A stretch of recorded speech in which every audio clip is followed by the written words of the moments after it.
memang harus dalam keluarga kita memang harus saling membantu. Saya menghampiri anaknya. Anaknya itu anak yang dulu mempunyai riwayat autis. Ya, riwayat autis. Anak autis itu kan tidak mempunyai tingkat kepekaan yang tinggi karena dia asik dengan dirinya sendiri. Saya mencoba untuk menyentuh kepekaan dia dengan menyadarkan posisi diri dia. Sadar diri yang tadi saya katakan. Saya datang kepada dia, saya nggak mengatakan, "Nak, kamu harus ini ya, harus pinter ya, doakan bunda dan harus nanti membantu bunda." Tidak. Saya sentuh posisi dia, menyadarkan diri dia. Saya peluk dia dengan mengatakan, "Nak, terima kasih ya.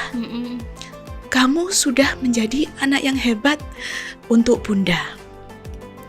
Bunda pasti bangga sama kamu karena kamu anak pertama, tapi kamu hebat. Kamu bisa menjaga bunda dengan baik."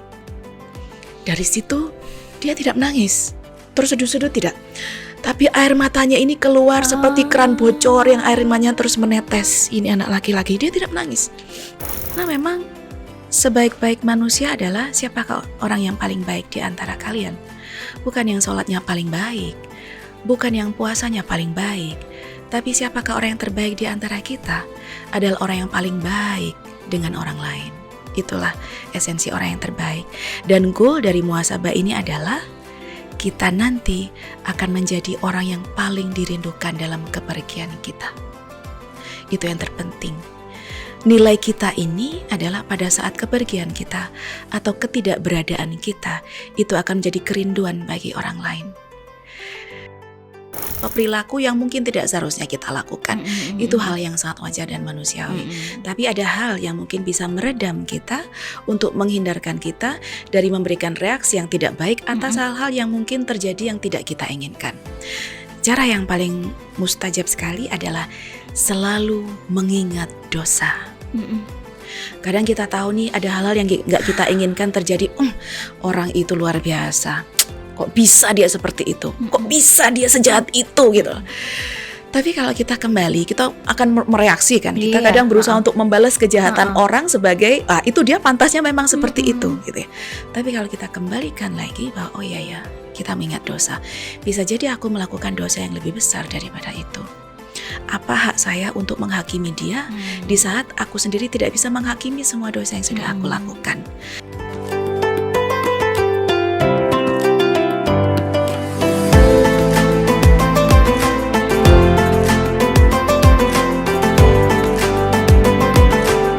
Assalamualaikum warahmatullahi wabarakatuh, sahabat Maliki. Perjalanan Ramadan masih awal-awal ya, nggak terlalu akhir, masih di tengah juga. Tetapi mungkin kita sudah menjalankan beberapa hari di bulan Ramadan. Saya harap yang masih di rumah tetap semangat menjalankan ibadah puasa Ramadan yang sudah berjalan beberapa hari ini. Nah, meskipun sudah berjalan beberapa hari, sepertinya memang harus ada evaluasi ya. Kira-kira kemarin sudah lebih baik atau belum ya? Atau hari ini mungkin harusnya lebih baik dari yang kemarin. Seperti biasa di podcast edisi Gebiar Ramadan kali ini, saya sudah bersama dengan narasumber. Tentu saja kali ini membawa tema yang agak berbeda ya dari sebelumnya.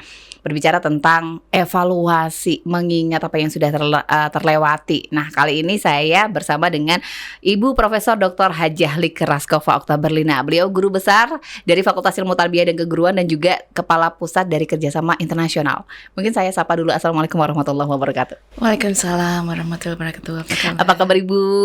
baik, Masya Allah. Farida. Bulan Ramadan tapi pakai baju merah. Tahu loh. Biar saya tetap semangat ya Bu ini ya. Kabar baik Ibu ya? Alhamdulillah, terima kasih Mbak Farida. Mudah-mudahan sehat Mbak Farida dan Amin. seluruh pemirsa. Ya, Ramadan lancar Ibu ya? Alhamdulillah, sampai hari ini lancar. Alhamdulillah. Kali ini kita berbicara tentang Ramadan sebagai sarana bermuhasabah untuk mengoptimalkan kualitas diri. Betul. Muhasabah Ibu, bagaimana menurut pendapat Ibu? Muhasabah itu kalau bahasa orang awam ya, bahasa kita adalah evaluasi. Karena memang dalam hidup ini tujuan kita adalah kita harus selalu menjadikan diri kita dalam versi terbaik kita. Kenapa versi terbaik kita? Ya semua orang nggak ada nggak ingin yang tidak baik. Iya. Sudah baik pun kita tetap ingin mendapatkan yang terbaik, dan itu sesuatu yang normal, alamiah ya. Memang manusia itu diciptakan selalu ingin yang terbaik. Bulan puasa ini adalah salah satu cara untuk kita bisa menampilkan diri kita dengan mengupayakan kita untuk menjadi yang terbaik. Lah, caranya adalah pada saat bulan Ramadan ini, kesempatan kita untuk beribadah kepada Allah itu adalah salah satu cara mengevaluasi diri. Bagaimana nanti keluar dari Ramadan ini kita bisa siap untuk menampilkan dia dalam versi terbaik kita. Saya tidak berani mengatakan kita ini akan menjadi yang terbaik. Karena masing-masing orang itu mempunyai hak dan punya peluang untuk menjadi yang terbaik dalam versi mereka masing-masing. Berarti sebenarnya kalau menjadi baik sendiri tuh tidak ada standarnya ya Bu ya. Maksudnya ada versinya masing-masing gitu ya Bu. Ada versi masing-masing. Mungkin yang bisa kita lihat adalah kita melihat orang ini kok baik ini seperti ini. Kita ingin lebih baik dari dia. Nanti yang sudah baik tadi orang lain, wah itu kok sudah baik, aku juga ingin lebih baik. Yang ada memang kita ini dalam dunia ini harus berlomba-lomba dalam kebaikan. Memang itu sudah fitrah manusia. Kita ingin menjadi lebih baik dan itu sangat-sangat dianjurkan. Cara kita adalah bagaimana cara kita menampilkan diri kita yang terbaik. Sebagai fitrah kita, nggak ada orang yang nggak ingin mendapatkan yang terbaik. Semua orang ingin mendapatkan dan mendapatkan yang terbaik. Caranya adalah kita harus mulai memberikan yang terbaik dalam diri kita. Oke, baik. Jadi untuk mungkin penonton sahabat Maliki, mulai dari mahasiswa, kemudian dosen atau teknik itu ya mungkin yang kemarin mungkin sudah merasa baik atau mungkin kemarin belum baik, tapi masih ada kesempatan kok untuk berbuat baik gitu ya Bu ya. Ada dua hal yang menjadi nasihat terbaik kita, waktu luang dan kesehatan. Ini yang kadang melupakan kita. Tapi kalau orang sudah dihadapkan dengan waktu yang sempit, yaitu usia, dan dihadapkan dengan rasa sakit, yaitu penyakit, baru orang sadar, oh ternyata banyak hal yang sudah aku lewatkan, yang menjadikan diriku harusnya aku bisa menjadi lebih baik. Tapi pada saat orang diberikan waktu yang sempit, yaitu rahasia kematian, yang kedua rasa sakit berupa penyakit, baru orang sadar begitu banyak kesempatan yang sudah aku lewatkan, padahal banyak hal yang bisa aku lakukan untuk bisa menjadi versi terbaik pada saat nanti kita kembali kepada Allah.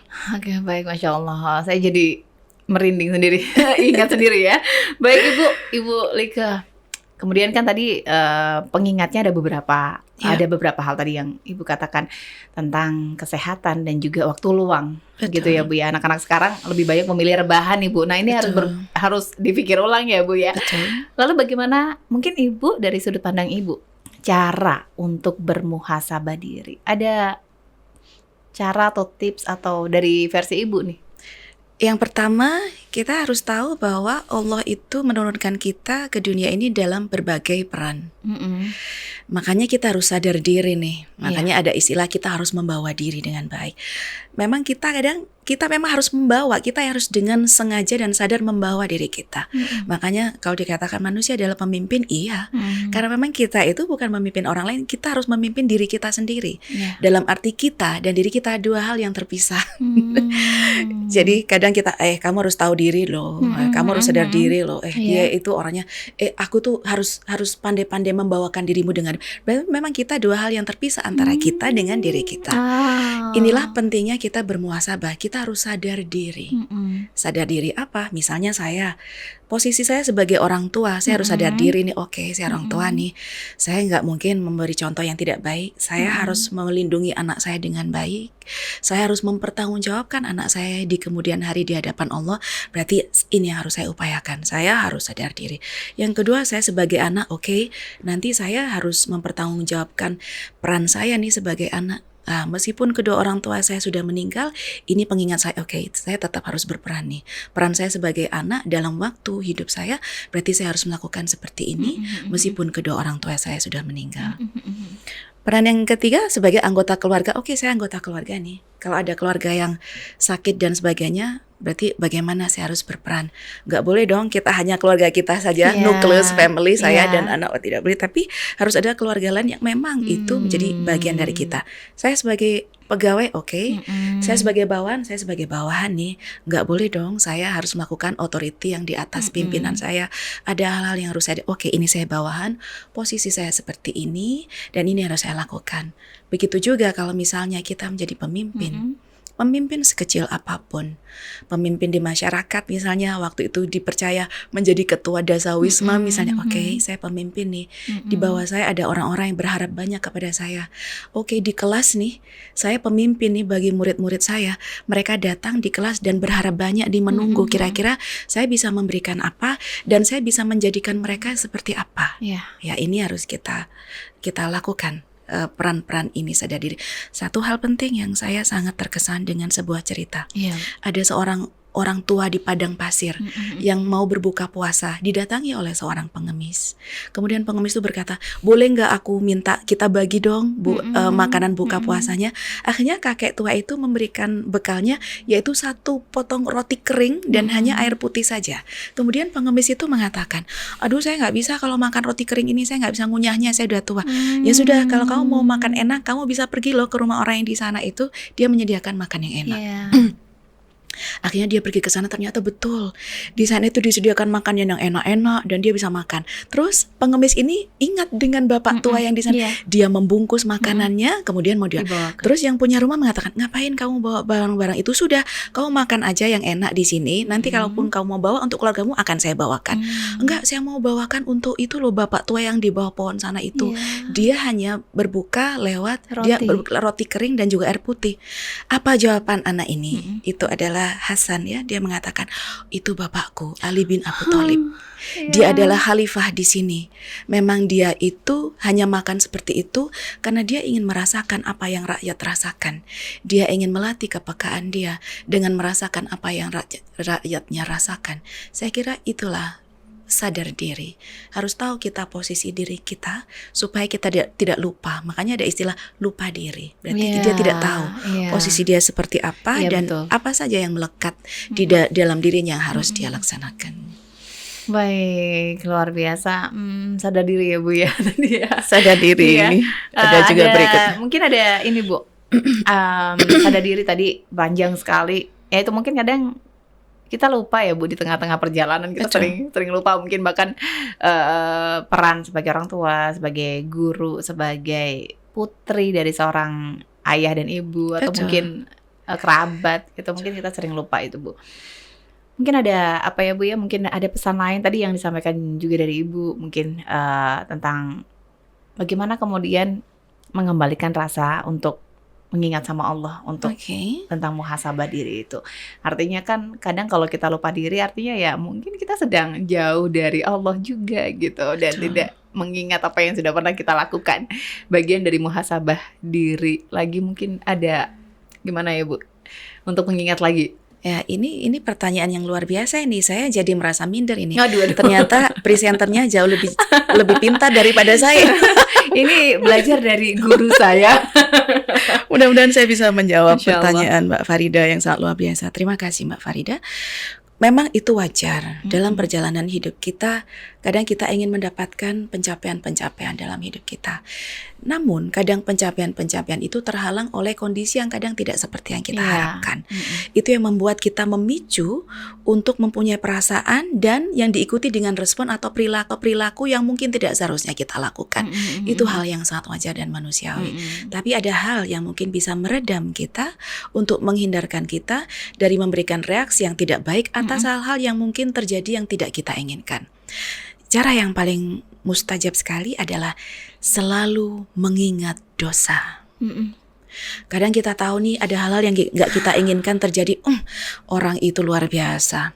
Kok bisa dia seperti itu? Kok bisa dia sejahat itu gitu. Tapi kalau kita kembali, kita akan mereaksi kan. Kita kadang berusaha untuk membalas kejahatan orang sebagai, itu dia pantasnya memang seperti itu gitu ya. Tapi kalau kita kembalikan lagi bahwa kita mengingat dosa. Bisa jadi aku melakukan dosa yang lebih besar daripada itu. Apa hak saya untuk menghakimi dia di saat aku sendiri tidak bisa menghakimi semua dosa yang sudah aku lakukan? Berarti ini adalah salah satu cara bagaimana kita bisa merespon hal-hal yang pasti akan terjadi dan itu besar kemungkinan tidak kita inginkan. Cara kita adalah dengan kita mengingat dosa-dosa kita, itu adalah sarana untuk mengintrospeksi diri. Apa keuntungan kita mengingat dosa? Satu, mengingat dosa adalah kita tidak terlalu care ini dengan apa yang terjadi dengan ketidakbaikan orang. Karena kita fokus dengan bagaimana untuk mengupayakan diri kita yang terbaik. Karena kita sadar, jangankan orang lain, aku udah kayak gini nih, dosaku sudah sebesar ini nih. Jadi itu juga yang dikatakan oleh Rasulullah. Siapakah orang yang terbaik di antara kamu? Orang yang terbaik di antara kita adalah orang yang sangat sibuk dan larut dalam upaya dirinya untuk memperbaiki dosa-dosanya sehingga dia tidak lupa dan tidak terlihat dosa-dosa dan kekurangan orang lain. Itu yang salah satu bisa kita lakukan. Selain itu juga semangat bagi kita nih untuk dosa. Oke nih, usiaku udah sekian nih, usia gue udah sekian. Kita nggak tahu berapa lama lagi kita akan hidup ya. Dan ingat, mati itu tidak menunggu tua. Dengan mengingat dosa-dosa kita, itu setiap saat waktu kita akan menjadi lebih efektif karena nggak ada waktu yang terbuang. Kita ingat, oke, dosa kita sekian, waktu kita udah usia sekian nih, dan kita tidak tahu kapan waktu kita kembali. Itulah kenapa waktu mati itu memang dirahasiakan. Karena dalam upaya Allah ingin kita setiap detik ini selalu mengingat kematian dan memanfaatkan waktu sebaik mungkin hanya untuk melakukan yang terbaik di mata Allah gitu ya. Caranya bagaimana? Semangat kita. Tapi bukan berarti orang yang melakukan dosa terus dia akan larut dengan dosanya, tidak. Tujuan kita mengingat dosa adalah kita harus semangat untuk mengejar ketinggalan kita. Oke nih, aku sudah melakukan dosa sekian nih, aku sudah melakukan ketidakbaikan seperti ini. Oke, aku gak boleh kalah dong dengan yang lain. Yang lain sudah bagus nih, oke, kita akan semangat untuk mengejar ketinggalan kita. Keuntungan orang-orang yang mungkin berbuat salah seperti bola pingpong atau bola apapun yang bisa memantul ya. Kalau kita mantulkannya rendah, maka naiknya juga akan rendah. Tapi kalau kita pantulkan dari atas dengan keras, kita jatuhkan ke bawah, cekar, maka dia akan melambungnya ke atas tinggi, jauh melebihi dari tadi yang tidak dijatuhkan dengan keras.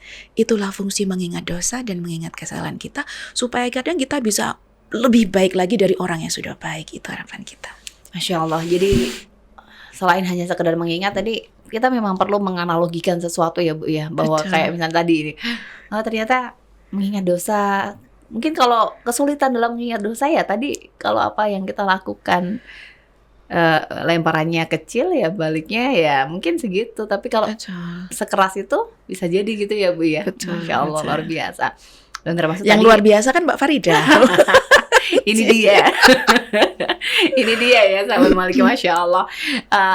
Tadi belajar dari bagaimana menyikapi, bersikap, bereaksi terhadap apapun yang mungkin membuat kita tidak nyaman. Itu tadi itu ya Bu, cara-cara juga bermuhasabah, melihat bahwa kalau kita lagi gak enak atau dapat perlakuan yang tidak menyenangkan, mungkin kita perlu berpikir lagi bahwa mungkin aku juga punya kekurangan yang lebih dari itu atau gimana gitu ya Bu ya. Betul. Masya Allah, itu bagian dari bermuhasabah. Lalu Bu, dampaknya nih setelah kita melakukan muhasabah itu, apalagi di bulan Ramadan ini, mungkin dampaknya besar ya Bu. Dari sudut pandang Ibu, bagaimana? Terima kasih Mbak Farida, pertanyaan susah berikutnya yang diberikan oleh seorang presenter sangat cerdas gitu ya. Bisa 1 jam insya Allah ini. Kebanggaan UIN Malang. Ada 2 yang akan kita bicarakan. Yang pertama, efek dari bermuhasabah dan tujuan akhir kita. Muhasabah itu apa sih? Ada tujuan akhir yang ingin kita raih. Yang pertama, efeknya adalah kita akan menjadi orang yang cerdas. Cerdas beda dengan pintar. Ya. Kalau pintar itu misalnya nih Mbak Farida tahu orang bersepeda, dia pintar banget naik sepedanya, dia pintar banget masaknya. Kita kan nggak bilang, dia cerdas banget naik sepedanya, dia cerdas banget renangnya, enggak. Kita mengatakan pintar, karena pintar itu adalah orang yang pandai, yang bagus dalam mempelajari sesuatu. Nah, sesuatu itu hanya satu sisi saja, ya bersepeda, apa itu pintar. Tapi cerdas berbeda. Cerdas adalah bukan orang yang pandai untuk mempelajari sesuatu, tapi orang cerdas adalah orang yang pandai untuk mengambil pelajaran dari sekecil apapun yang terjadi di sekitarnya. Itulah orang yang cerdas. Apa sih efeknya? Dia menjadi peka. Orang cerdas itu akan sangat peka. Sekecil apapun yang ada di sekitarnya itu akan menjadi pemikiran dia, dan yang harus memberikan kontribusi membuat dia menjadi lebih baik lagi. Kasarannya nih tadi, waduh, saya terlambat nih di ruangan ini. Kemudian saya mengatakan, Bu Farida, mohon maaf saya terlambat. Enggak apa-apa Bu, sudah kami, yang penting kamu sudah siap. Oh my God, ini saya kepekaan saya langsung jalan nih. Luar biasa ya, dia memberikan ketenggangan waktu, toleransi dengan semua tim yang sudah bekerja dengan baik. Wah, berarti dia yang luar biasa nih. Dia beberapa derajat lebih bagus daripada saya. Tidak berpikir itu di sini tapi ya Bu ya. Saya berpikir nih, wah saya nggak boleh kalah nih dengan Bu Farida. Saya harus lebih bagus dengan Bu Farida. Harus memperbaiki kinerja saya, supaya saya tidak terlambat lagi dan bisa mengimbangi kinerja profesional yang dilakukan oleh Bu Farida dengan tim. Saya nggak perlu mengambil hal yang jauh-jauh. Yang dimaksud kepekaan itu apa yang bisa kita ambil pelajaran di sini dan sekarang. Sekecil apapun di sini dan sekarang, bukan harus kita yang jauh-jauh yang very very futuristic gitu ya, sesuatu yang bombastik. Tidak, tapi yang dimaksud cerdas adalah dia peka. Yang dia peka adalah apa sih kepekaan? Kepekaan tuh bisa melihat yang orang lain nggak bisa lihat, bisa berpikir yang orang lain tidak berpikir sampai ke sana. Gitu ya. Jadi kadang kita misalnya nih, ini tingkat kepekaan yang ada hubungannya dengan sadar diri tadi ya. Kebetulan sekarang ini saudara saya ada yang sedang sakit. Dia sedang sakit kanker dan stadiumnya sudah tinggi gitu ya. Bagi orang yang tidak peka, orang akan melihat, wah ini pasti merepotkan sekali bagi keluarga. Wah ini pasti biayanya pasti banyak sekali. Tapi bagi orang yang punya kepekaan tinggi, dia akan mengatakan pasti itu sakit sekali. Pasti kalau itu terjadi kepada kita nggak mampu bagaimana harus mengatasinya. Sehingga orang yang cerdas dan punya kepekaan tinggi, maka dia akan bisa merespon dengan baik, memberikan bantuan yang lebih. Dan ini ada hubungannya dengan sadar diri. Ini yang terjadi pada saat saya ke tempat saudara saya memang sakit ya. Memang kita selalu memang harus dalam keluarga kita memang harus saling membantu. Saya menghampiri anaknya. Anaknya itu anak yang dulu mempunyai riwayat autis. Ya, riwayat autis. Anak autis itu kan tidak mempunyai tingkat kepekaan yang tinggi karena dia asik dengan dirinya sendiri. Saya mencoba untuk menyentuh kepekaan dia dengan menyadarkan posisi diri dia. Sadar diri yang tadi saya katakan. Saya datang kepada dia, saya nggak mengatakan, "Nak, kamu harus ini ya, harus pintar ya, doakan Bunda dan harus nanti membantu Bunda." Tidak. Saya sentuh posisi dia, menyadarkan diri dia. Saya peluk dia dengan mengatakan, "Nak, terima kasih ya. Kamu sudah menjadi anak yang hebat untuk Bunda. Bunda pasti bangga sama kamu karena kamu anak pertama, tapi kamu hebat. Kamu bisa menjaga Bunda dengan baik." Dari situ dia tidak menangis, terseduh-seduh tidak. Tapi air matanya ini keluar seperti keran bocor yang air matanya terus menetes. Ini anak laki-laki, dia tidak menangis. Mbak Farida mungkin sudah mengetahui ya bahwa orang menangis yang keluar suaranya terseduh-seduh itu berarti itu memang luar biasa. Tapi orang yang menangis dia tidak terseduh-seduh, tapi air matanya keluar, itu berarti lukanya sangat dalam. Betul. Itulah makanya saya mencoba untuk menyentuh, mengingatkan posisinya dia bahwa dia adalah anak yang hebat, menjadi anak hebat dari seorang ibu yang menderita kanker stadium tinggi gitu ya. Menyadarkan posisinya dia sehingga semua orang akan berusaha untuk memberikan support. Bukan sekedar memberikan support kepada orang sakit, tapi kita memposisikan diri. Inilah orang yang cerdas. Orang yang cerdas itu orang yang peka. Dia tidak melihat posisi orang, tapi dia akan memposisikan diri dia dalam posisi orang lain. Makanya cara supaya kita peka itu kayak gitu. Melatih kepekaan itu hanya satu caranya, menempatkan posisi kita dalam posisi orang lain. Kalau kita tidak menempatkan posisi kita dalam posisi orang lain, maka yang keluar adalah kata, waduh pasti repot banget ya, waduh mesti capek ini biayanya besar, karena kita melihat dalam posisi kita. Sama juga mungkin ya hal negatif, kamu wenyek, berlaku, sok kaya dan sebagainya. Kata seperti itu akan keluar dan itu wajar, wajar karena memang yang kita tangkap seperti itu sangat wajar. Tapi inilah perbedaan orang yang cerdas dan peka. Dia bisa mempunyai perspektif lain yang orang lain nggak bisa lihat. Karena dia menaruh posisi dia dalam posisi orang tersebut. Jadi dia bukan hanya melihat, tapi dia bisa merasakan karena posisinya sudah digeser. Sehingga dia akan keluar, oh ya wajar ya dia seperti itu. Mungkin dia seperti ini. Bahkan dalam kondisi kita berkonflik dengan orang, maka kita bisa menyadari, oh ya kita berkonflik nih dengan orang. Kita bisa, oh ya wajar ya kalau dia itu tadi berkonflik dengan saya. Karena saya tahu dalam posisi dia pasti dia akan merasakan seperti itu. Sehingga orang yang cerdas dalam kepekaannya, dalam menghadapi konflik yang ada hanya satu.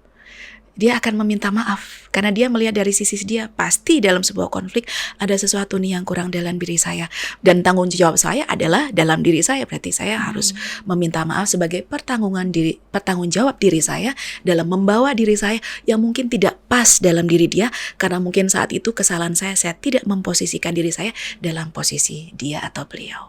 Itulah posisi kecerdasan kita, meminimalisir konflik dan meningkatkan kepekaan supaya kehidupan kita dengan orang lebih harmonis dan kita bisa lebih bermanfaat bagi orang lain. Sekarang tinggal tujuannya ya. Baik, luar biasa Ibu. Jadi kalau misalnya kita ada kata-kata yang sering orang katakan gitu, I feel you gitu. Mungkin itu juga dampak kalau kita sering bermuhasabah gitu ya Bu ya. Betul. Dampak dari setelah kita bermuhasabah, kemudian kita sering memikirkan posisi orang lain dan memposisikan diri kita. Nah itu mungkin dampak dari muhasabah diri. Luar biasa. Baik Bu, sekarang tinggal goalnya ya. Kenapa tujuannya. sih, sepenting apa sih kita bermuhasabah ini? Kalau dipikir muhasabah itu capek di kita loh, gitu ya. Kita tuh capek banget loh bermuhasabah karena semua dibebankan kepada kita ya, semua kesalahan dibebankan kepada kita. Apa tujuannya? Karena memang sebaik-baik manusia adalah siapakah orang yang paling baik di antara kalian? Bukan yang sholatnya paling baik, bukan yang puasanya paling baik, tapi siapakah orang yang terbaik di antara kita? Adalah orang yang paling baik dengan orang lain. Itulah esensi orang yang terbaik. Dan goal dari muhasabah ini adalah kita nanti akan menjadi orang yang paling dirindukan dalam kepergian kita. Itu yang terpenting. Nilai kita ini adalah pada saat kepergian kita atau ketidakberadaan kita, itu akan menjadi kerinduan bagi orang lain. Dan hal yang sangat menyiksa bagi kita adalah kalau kita masih ada saja, keberadaan kita dianggap tidak ada, apalagi membuat orang tidak suka dengan keberadaan kita. Itu adalah hal yang paling menyiksa dalam diri kita. Jadi goal terakhir atau tujuan terakhir dari muhasabah adalah supaya kita terhindar dari penderitaan paling akhir. Apa penderitaan paling akhir? Yaitu adanya penyesalan atas sesuatu yang sudah kita lakukan dan itu tidak bisa kembali lagi karena waktu yang sudah terlewatkan. Kalau kita sudah menyesal, itu adalah penderitaan tiada akhir yang harus kita terima. Itulah ujung akhir yang ingin kita hindari dengan adanya muhasabah ini. Masya Allah, luar biasa sekali. Bulan Ramadan ini, sahabat Waliki ya, yang disampaikan sama Bu Lika, banyak sekali contoh-contoh yang memang perlu kita ingat kembali sebagai manusia yang kali ini sedang menjalankan ibadah puasa gitu ya Bu ya. Jadi kalau ibadah puasa tidak hanya sekedar tadi menahan lapar, haus, tetapi memang bahkan ada orang yang sengaja sebelum tidur dia mencatat apa yang dia lakukan. Betul, luar biasa hari ini untuk bagian dari muhasabah itu sendiri ya Bu ya. Kalau yang dikatakan Mbak Farida itu berarti muhasabah untuk tingkat meningkatkan kualitas diri atau professionalism. Itu sangat luar biasa sekali. Kualitas diri itu kan diri sebagai pribadi dalam menjalankan diri sebagai kehidupan, tapi tadi juga sebagai kita sebagai anggota di kantor, pegawai atau apapun posisi yang kita tempati. Itu yang dilakukan Mbak Farida betul. Karena memang muhasabah itu bukan hanya menghindarkan kita dari penyesalan, tapi kita juga harus upgrade dong kemampuan kita gitu ya. Dan saya percaya misalnya Mbak Farida dengan tim, dengan pencapaian yang sangat luar biasa seperti ini, dengan peningkatan kualitas dan potensi sebagai presenter yang saya melihat ini peningkatannya sangat luar biasa, dan itu membuat saya sangat bangga ya dengan seorang Mbak Farida dan tim krunya yang luar biasa. Saya kira itu tidak lepas dari hasil muhasabah yang selalu dilakukan Mbak Farida. Kenapa Mbak Farida nggak pernah puas nih? Oke, aku sudah mencapai ini nih, besok harus mencapai lagi. Iya, memang harus seperti itu. Itu bukan ambisi lagi, bukan. Tapi memang hidup kita ini setiap waktu harus digunakan untuk membuat kita lebih baik lagi. Itu berarti Mbak Farida tidak menyanyiakan waktu yang dimiliki, potensi yang dimiliki Mbak Farida, menjadikan Mbak Farida itu menjalani kehidupan untuk menjadi sosok yang lebih baik di hari berikutnya dan hari berikutnya. Masya Allah, sepertinya ini juga bisa menjadi gambaran untuk mahasiswa kita semua di UIN Maulana Malik Ibrahim Malang. Jadi memang yang dikatakan oleh Ibu Like ini mendidik kita, saya sebagai mahasiswanya, bahkan mungkin sekarang masih menjadi muridnya gitu ya. Semoga diakui sebagai murid gitu ya, bahwa melakukan sesuatu tuh tidak boleh, memang tidak boleh sepotong-sepotong ya, tidak boleh setengah-setengah, harus maksimal. Sehingga kalau misalnya tadi berbicara muhasabah dari Ibu, apa yang sudah pernah kita lakukan, kemudian berpikir bagaimana orang itu, apakah kita menyakiti orang atau enggak, bagaimana kita harus bereaksi terhadap orang, itu juga cara untuk meningkatkan kualitas diri kita sendiri. Betul. Gitu ya Bu ya, dimanapun mau apapun posisi kita. Bu Like, terima kasih banyak sekali informasi, motivasi, bahkan mungkin yang selama ini kita terlewat. Saya pribadi jadi di manusia. Kemudian diingatkan kembali di bulan puasa ini. Sebelum kita closing, Ibu mungkin ada pesan untuk mahasiswa kita, untuk para sivitas akademika UIN Maulana Malik Ibrahim Malang, khususnya di bulan Ramadan. Ya, terima kasih. Salam untuk anak-anakku yang luar biasa, putra-putriku di UIN Maulana Malik Ibrahim Malang. Saya perlu mengingatkan Anda, Allah sudah memberikan karunia yang luar biasa berupa Anda ditempatkan di UIN Malang ini. Itu sudah sebuah blessing yang luar biasa. Mari kita lanjutkan blessing ini dengan Anda menjadi mahasiswa yang jauh lebih baik lagi. Habiskan waktu Anda, habiskan tenaga Anda, habiskan pemikiran Anda dan semua yang ada dalam diri Anda, hati Anda, untuk keluar dari UIN Malang ini menjadi yang terbaik. Terima kasih. Baik, luar biasa motivasi dari Ibu Profesor Dr. Hajah Like Raskova Oktaberlina. Beliau adalah guru besar, bukan hanya statusnya sebagai profesor, tetapi memang beliau itu tidak pernah setengah-setengah untuk memotivasi. Bahkan tidak hanya ilmu yang ada di kelas ya, tetapi Ibu Like ini selalu memberikan contoh bagaimana sih cara serve orang yang lebih tua, bagaimana menghargai waktu orang tua, selalu diperhatikan oleh Ibu Like ini ya. Semoga lain waktu kita bisa ngobrol lagi di Maliki Podcast, Ibu. Terima kasih Bu Farida yang sangat kami banggakan. Masya Allah. Dan untuk sahabat Maliki, jangan lupa untuk simak terus seluruh episode spesial Ramadan hanya di channel YouTube UIN Maulana Malik Ibrahim Malang. Dan sampai ketemu di episode berikutnya khusus edisi Ramadan. Saya Farida pamit undur diri. Terima kasih. Wassalamualaikum warahmatullahi wabarakatuh. Waalaikumsalam warahmatullahi wabarakatuh.